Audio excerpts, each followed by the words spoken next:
Heureux de vous retrouver sur Medi 1, bienvenue dans l'invité de la rédaction.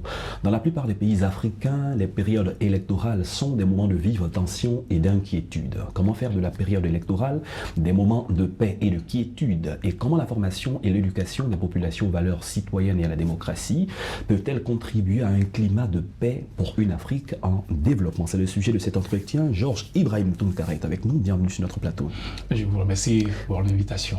Vous êtes le président, vous êtes journaliste et président de la FDD. Alors, nous allons discuter avec vous de la question de la formation, de l'éducation des populations. On parle beaucoup de démocratie et bien des fois on a l'impression que nos pays ne sont pas suffisamment démocratiques. Qu'est-ce qui met à mal, selon vous, la démocratie? Alors le constat que nous avons fait au sein de notre organisation, la Fondation pour la démocratie et le développement, c'est qu'en 1990, la plupart des pays africains sont allés à la démocratie sans que cela ne soit au préalable expliquer aux populations et même aux acteurs politiques. On s'est retrouvé en 1990 avec le vent de l'Est, voilà, on s'est retrouvé projeté dans la démocratie, mais pour beaucoup de gens ne savent pas ce que c'est que la démocratie. Est-ce qu'on était prêt à on n'était pas véritablement prêt, c'est sous la pression qu'on y est allé. Maintenant, il faut vraiment que la démocratie soit véritablement expliquée aux populations. Même quand je prends l'exemple de la Côte d'Ivoire, plus de 30 ans après l'instauration de la démocratie, est-ce qu'il y a eu des assises pour faire une évaluation, pour essayer de comprendre pourquoi notre démocratie fonctionne tant bien que mal, voilà, pour voir un peu le dysfonctionnement de cette démocratie. Je crois que ça n'a pas été fait. Est-ce que les intellectuels et les hommes politiques ont organisé des séminaires ou vraiment des journées de réflexion sur notre démocratie pour voir ce qui n'a pas fonctionné jusque-là ou ce qui ne fonctionne pas bien, pour voir un peu quel chemin emprunter? Cela n'a pas, à mon avis, été fait. Peut-être que dans certains partis politiques, ça a été fait, mais pour les Ivoiriens en général, je crois que ça n'a pas été fait. Même les populations, je crois que ce travail n'a pas été fait et il faut le faire. Expliquer la démocratie aux uns aux autres, leur faire comprendre ce que c'est que la démocratie et ce que la démocratie n'est pas. Certains sont pour une démocratie dite à l'africaine, c'est-à-dire une démocratie qu'on pourrait adapter à nos réalités, à nos valeurs pour que ça marche. Alors, qu'est-ce que vous pensez? Bon, je pense que la démocratie, elle est universelle. C'est le pouvoir du peuple, par le peuple. Tout doit être fait par le peuple et au service du peuple. C'est vrai, on peut s'appuyer sur des ressorts de nos sociétés pour essayer d'améliorer cette démocratie. Nous ne sommes pas obligés de faire la démocratie comme elle est faite à l'occidental et même dans les pays occidentaux aujourd'hui. La démocratie, elle est remise en cause par certains pans de la société. Vous prenez des pays comme la France, l'Allemagne ou même les États-Unis, tout le monde n'est pas satisfait de l'évolution des démocraties dans ce pays. Donc nous, en tant qu'Africains, la démocratie, elle a quand même existé dans nos pays depuis longtemps. Il y a l'arbre à palabres, il y a des réunions dans les villages où on essaie de recueillir l'avis des uns et des autres. Même au temps du Parti unique, il y avait une sorte aussi de démocratie où il y avait des élections. Mais je veux dire que nous devons vraiment essayer d'adapter cette démocratie à nos réalités. On a des valeurs culturelles, on a les chefs qui sont là, les chefs de communautés, des chefs de villages, on a pas mal de choses, on a des rois. Donc on pourrait quand même adapter cette démocratie à nos réalités. De plus en plus, il y a la question de la remise en cause de nos institutions, les institutions qui nous dirigent et que nous nous sommes donnés. Alors comment renforcer ces institutions? Parce qu'un responsable d'institution aujourd'hui il se dédie, on trouve les voies et moyens pour aboutir à un objectif parfois politique. Comment il faut gérer ces gens de Ça, c'est un travail qui revient à toute la société ivoirienne et même aux sociétés africaines. Comment rendre nos institutions fortes? Parce que le problème se pose effectivement. On voit que les institutions sont remises en cause par différents acteurs. Je pense qu'il faut s'asseoir, il faut en discuter, il faut en débattre. Comment renforcer vraiment nos différentes institutions, nos parlements, nos conseils constitutionnels, nos commissions électorales qui sont au cœur de pas mal de polémiques. Je pense que c'est à toute la classe politique, pas seulement la classe politique, même à la société civile, à tous les acteurs de notre société, d'en débattre pour que, comme on le dit tout le temps, pour qu'on ait la paix une bonne fois pour toutes et que les périodes électorales, ou même en dehors des périodes électorales, que les citoyens aient confiance véritablement en nos institutions. On voit même la justice qui est beaucoup décriée, voilà, c'est pas la justice seulement, il y a beaucoup d'institutions qui sont décriées. Il faut qu'on s'en sert, qu'on s'asseye et qu'on en discute pour que vraiment il n'y ait pas trop de suspicion. La suspicion, elle ne va pas manquer, mais pour qu'il n'y ait pas trop de suspicion vis-à-vis de ces institutions, pour que les citoyens aient confiance en toutes ces institutions.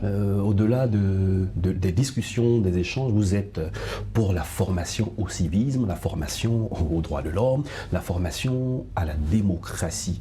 Il est dit, nul n'est censé ignorer la loi. Alors, comment cette formation-là devrait se faire? Parce que dans la réalité, beaucoup de personnes ignorent leurs droits, beaucoup de personnes ignorent le strict minimum qui devrait nous permettre de nous propulser dans le développement. Alors pour y parvenir, je pense que des efforts sont déjà faits au niveau des autorités. Il faut former, il faut construire beaucoup d'écoles, beaucoup d'universités, parce que si les citoyens sont bien formés, ils seront mieux outillés pour défendre leurs droits, pour les connaître d'abord et puis pour les défendre.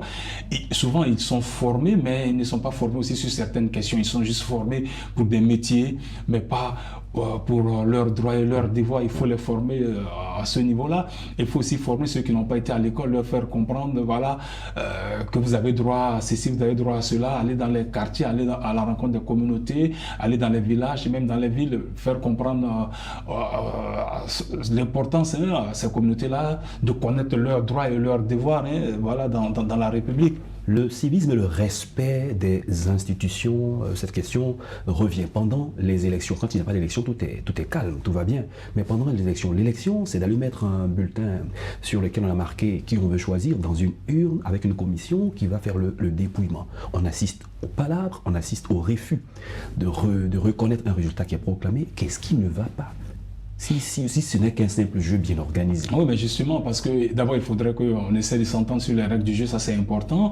Et si on s'entend sur les règles du jeu, ça va permettre de décrisper beaucoup l'atmosphère. Mais si on ne s'entend pas, mais en dehors de tout ça, il faut reconnaître aussi, tout ça, il faut qu'on apprenne aussi à se faire confiance, ça c'est important, et qu'on apprenne aussi à régler les voies de façon, je sais pas comment le dire, mais selon ce qui est prévu par les textes, quoi. Ne pas toujours avoir surtout recours à la violence, voilà. On peut faire des manifestations pacifiques parce que la manifestation aussi c'est un droit qui est reconnu par la Constitution aux citoyens, que tout cela soit encadré quand des gens ne sont pas contents, qu'ils puissent aussi l'exprimer, peut-être à travers des rassemblements ou même à travers des manifestations de rue, mais que tout cela soit encadré et ne débouche pas sur les violences. Et vous, en tant que président de la Fondation pour la démocratie et le développement, quelles sont les initiatives que vous allez mettre en place pour contribuer à cela? Alors nous, on a prévu vraiment